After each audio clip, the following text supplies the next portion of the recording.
What it do, y'all? It's your girl Makeup and Travel, and for today's video I'm just kind of talking about being a makeup addict, being a makeup enthusiast in the USA. I know a lot of people talk about their makeup addiction, their makeup enthusiasm, their makeup artistry in other countries, but I've never seen one in the USA, and I just kind of wanted to talk about it. So if you guys are interested in watching, if you're interested in seeing my opinions, things I wanted to talk about on this topic, then just keep watching. Alrighty guys, so just talking about my makeup enthusiasm, my addiction, all of that jazz. Like a lot of people know, it is very easy for me, being an American, to get access to makeup. We have so many mainstream retailers in the country that ship in the country.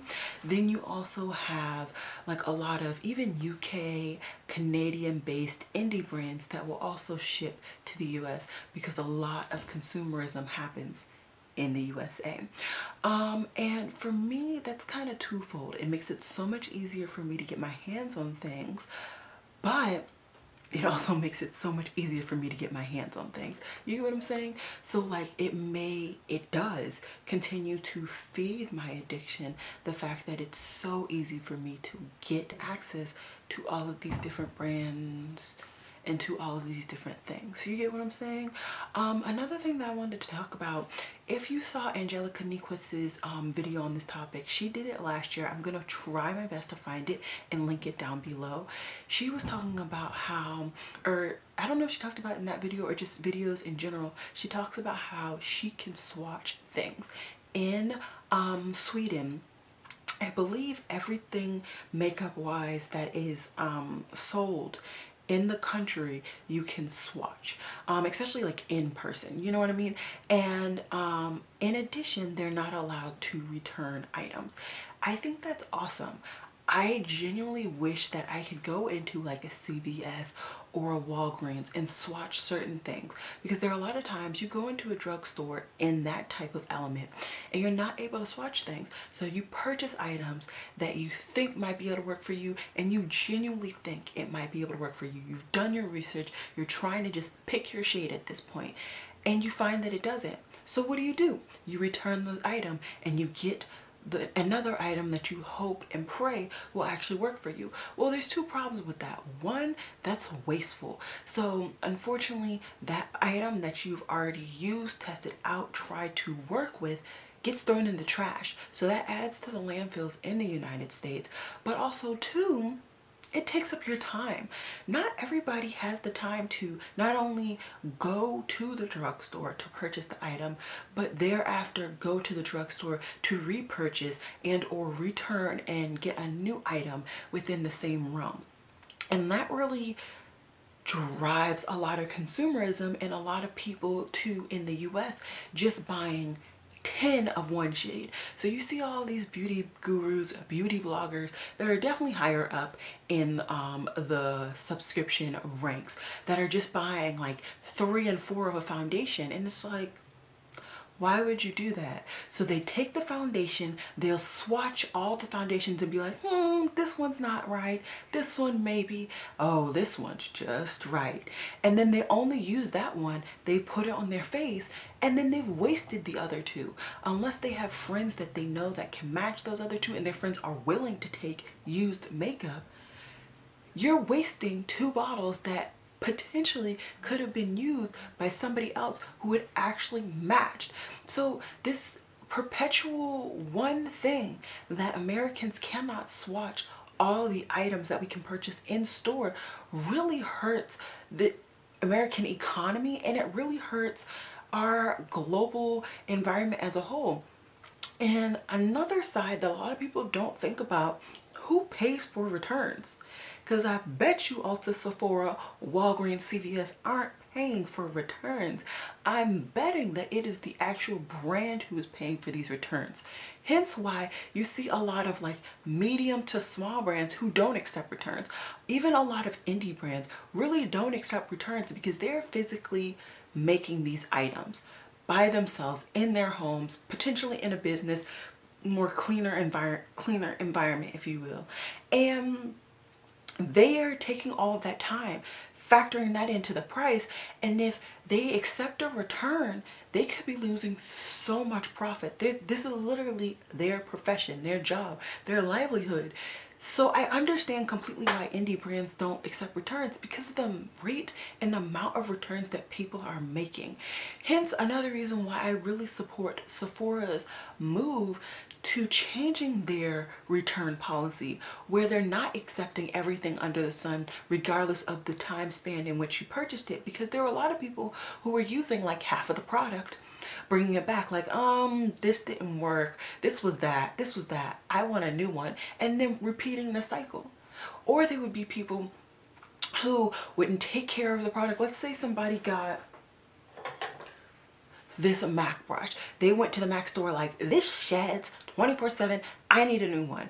But instead of just fessing up to the fact that they're not actually maintaining the brush and actually treating the brush the way they need to, they're blaming the brush and continually getting new ones.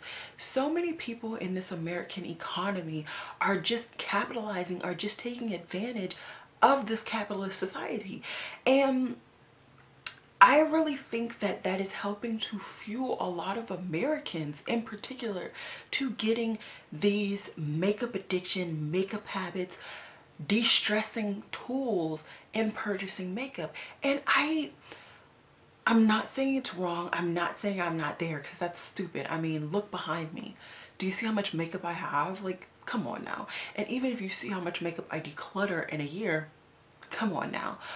But I do all of this, and I'm saying all of this in a realization that I'm coming to, that I genuinely wish that as an American, I was able to touch and feel and swatch half of the products that I purchase.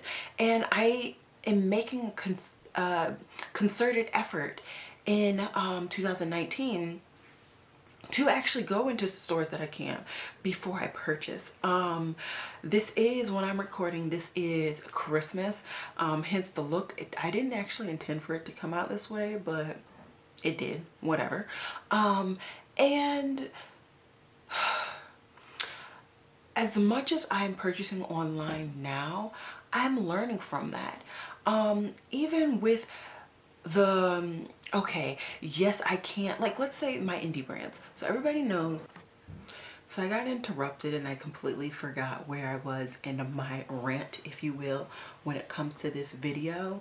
Oh, I remember.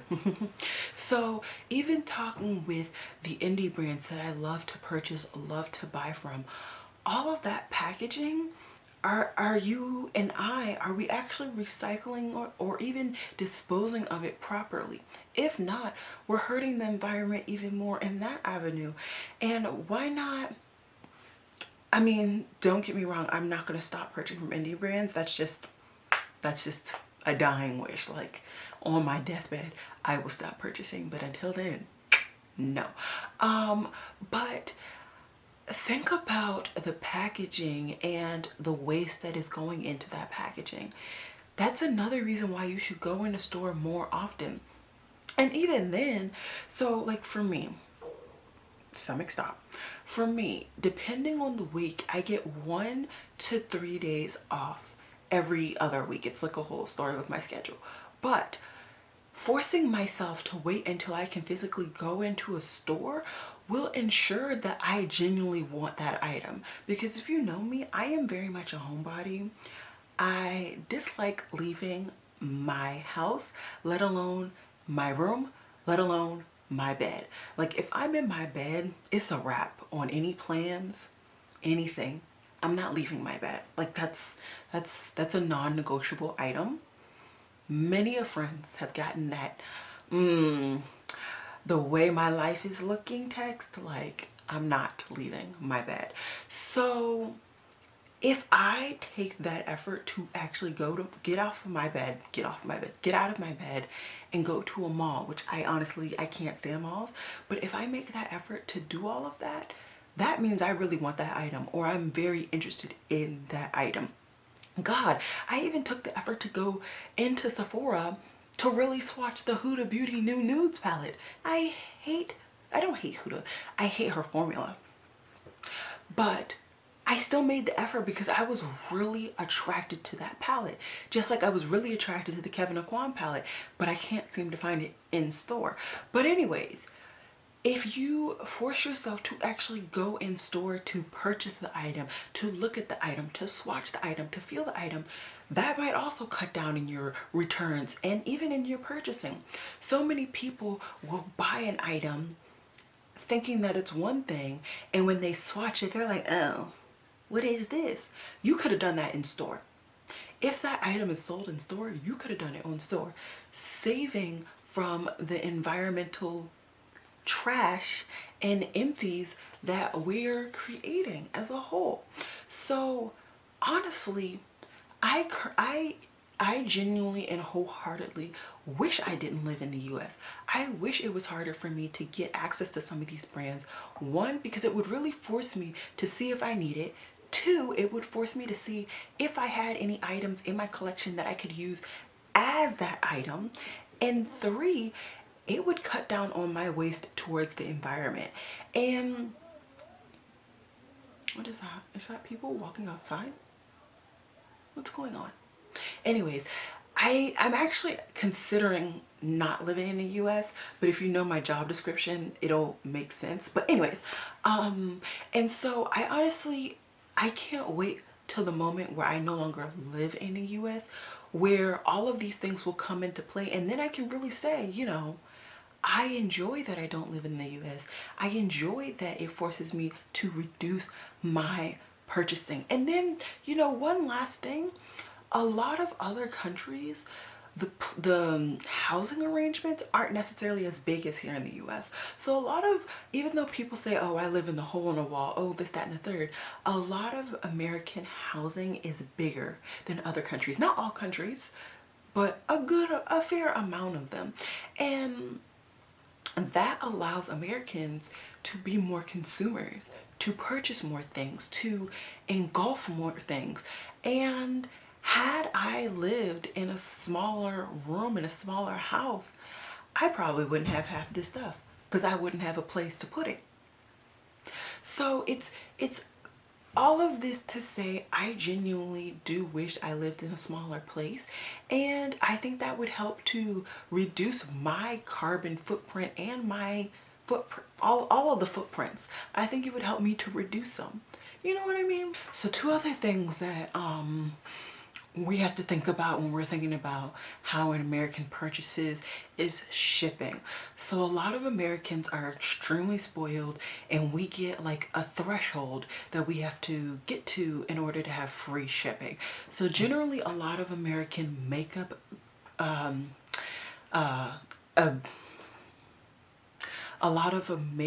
American makeup addicts, there you go, good Lord, tend to build up a cart enough to get that free shipping because they rather pay for another item to potentially test out, try, fall in love with, than just pay for shipping. Generally, a lot of the shipping is like $30 to $50. There was a channel that I saw, oh, what is her name? She did a year-long no-buy like 2 years ago. Tosh, too much Tosh. She did a video talking about thresholds for getting free shipping. I will try and find that and link that down below, hopefully. But that is a lot of things. That is a benefit of being an American. Now, with that comes the expectation that you're not going to get an obscene amount of shipping cost. So when a lot of Americans start to really get into indie brands, or even have been into indie brands and they're going at them again, a lot of them hate the fact that shipping is more than like $5.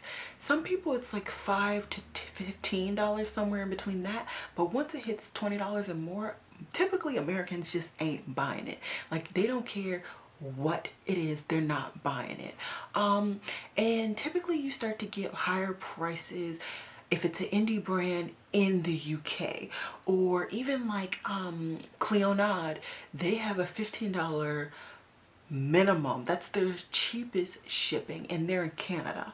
So a lot of Americans are very spoiled on that, and that really does affect the American consumerism mindset and personas that are purchasing makeup. And then another thing that I wanted to bring up was customs.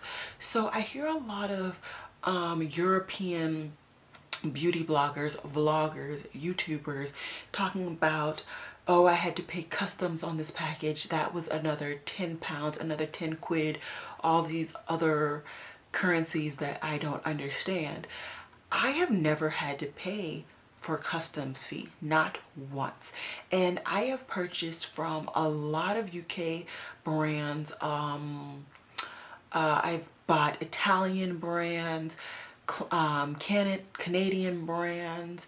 I just purchased something from an Australian brand, so we'll see if I have to pay customs for that. But I have never once had to pay customs.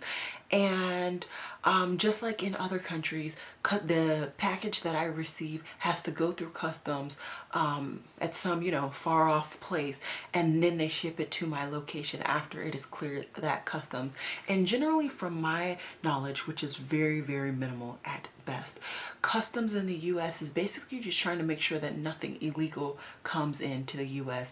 And then, like, if you are like a business where you're buying like 100 of something, or your purchase is in excess of a certain amount of money, then typically I believe that's when customs puts some money on there. But as much as I've purchased abroad, I have not had customs charge yet.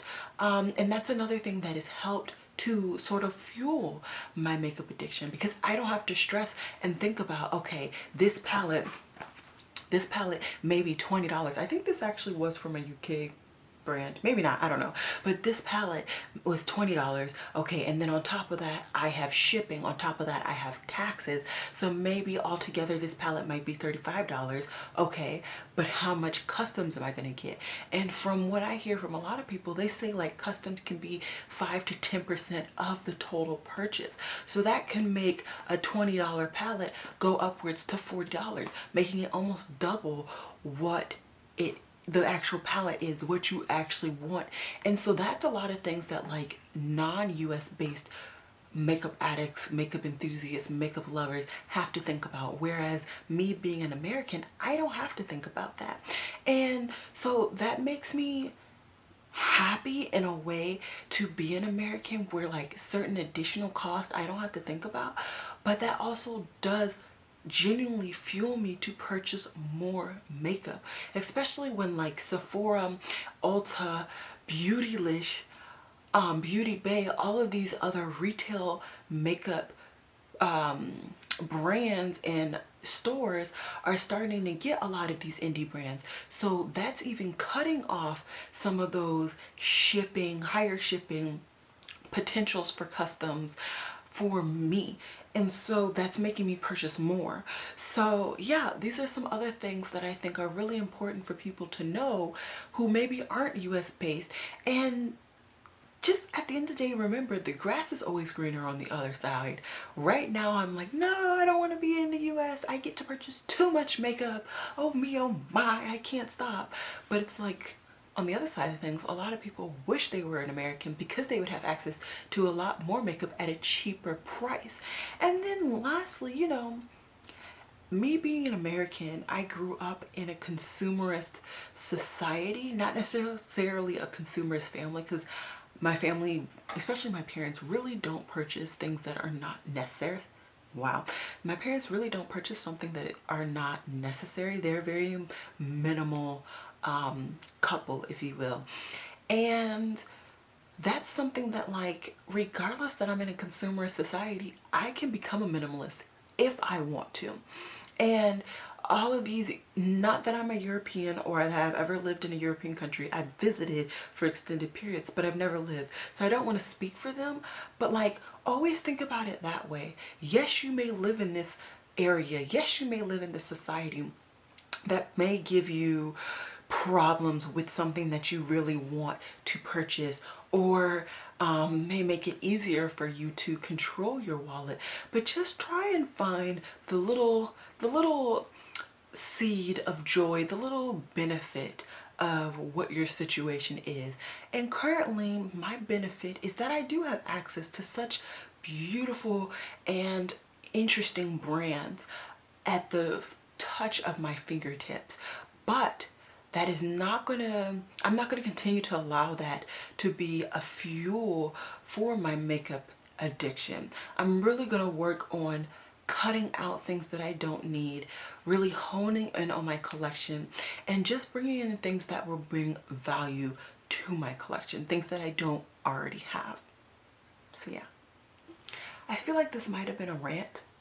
I don't know if I'm gonna post this, but yeah, that's kind of how I feel about how my shopping addiction, shopping enthusiasm, makeup lover situation has been really enhanced in the US.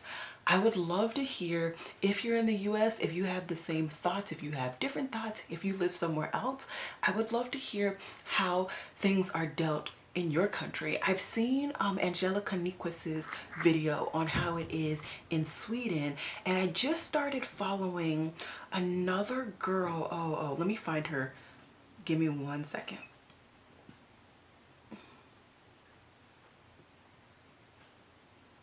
No. What? What's happening?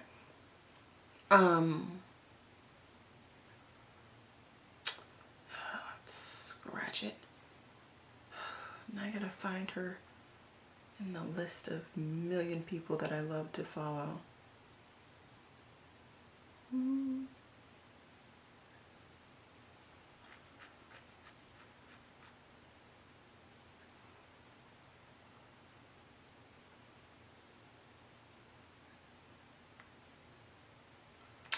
You know, of course I don't follow her on that channel. I have another channel that I follow her on. What is her name?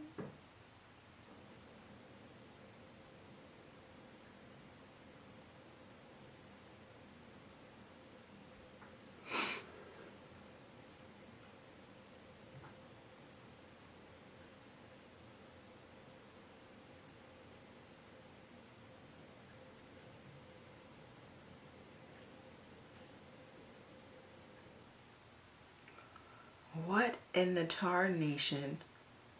Where is this girl? Okay. Nope. We're not playing this game today. I don't have time for you, YouTube. Since you don't want to show me this girl's name. Okay, there you go. Her name is Mia's Virtual Vanity. She lives, where does she live? Where does she live? Where does she live? I forgot. Romania? Romania? Yes, haha, I guessed it right. So she lives in Romania, and I haven't watched her video. I'm actually going to sit down and watch it right after this. But yeah, I'd love to hear what your opinions about being a makeup lover, enthusiast, addict, whatever you would like to term it, in wherever you live. So definitely comment that down below. I would love to hear it. And as always, y'all, I hope you enjoyed this video. It has been real. Peace.